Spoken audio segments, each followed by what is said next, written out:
I'm here today to talk about education. We cannot solve the problems in the city without education being an important part of the solution. And so I said to the superintendent, I will be an active partner with him. An idea which I think would work really well in Schenectady. It's based on my 3 decades as a college president and vice president, and the past decade where I created a foundation for at-risk children. The idea is very simply to create a big and little mentors program where children who were in middle school would mentor those in elementary school. Those in high school would mentor those in middle school, and those in college would mentor children in high school. People need to have role models, and they need to have people to look up to, and they need to have people whom they're not going to disappoint. And if there is that big brother, big sister component, then I think we can have that. Big Brothers Big Sisters is a national program. And while I was at Union, I had the only college-housed Big Brothers Big Sisters program. And so you take a child, a little sister or a little brother to a basketball game or a movie, and that's fine and good.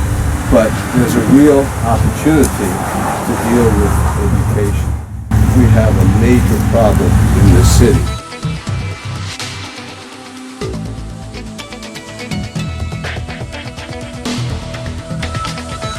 I've asked these community leaders and people who've had educational experience to come together and hear this, comment on it, and see what we think. So we have 2 schools that are presently facing receivership. The thought very simply is, let's start this big and little mentors program in one of those schools. Let's also address the question of Hamilton Hill and the lack of facilities for children by having a neighborhood community center, and let's use the school as a starting point for it. Now you've said you've spoken with Dr. Spring. Is he on board? I don't want to speak for him, but you're going to have to follow up with him on that. He seemed receptive to the idea, but I said very specifically, this has to be something he goes forward with. It's something that's based on my experience in the last decade that I know can work, and I think can make a real difference in graduation rates. Shirley, you've been around dealing with this a long time. What do you think? Well, I have to agree with Roger.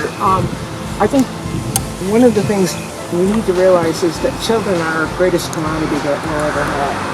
And I think when I think about the low graduation rates, and I think about the doctors and lawyers and the scientists that are being lost not because they didn't graduate from high school, but because they didn't have the support system to keep them in high school. And so I think we need to kind of rethink our priorities in this community with regard to just turning our head to the low graduating rate. And there are many causes for it, but one of them is they need some strong support system. A lot of those students do not have that strong support system outside of school. School then, if they were going to a neighborhood center that was in the school, it's a fun place to go all of a sudden. Some children get turned off from the very fact of going to school for many reasons. And so if I'm going to this place and I'm going to be helping you, that's very, very important.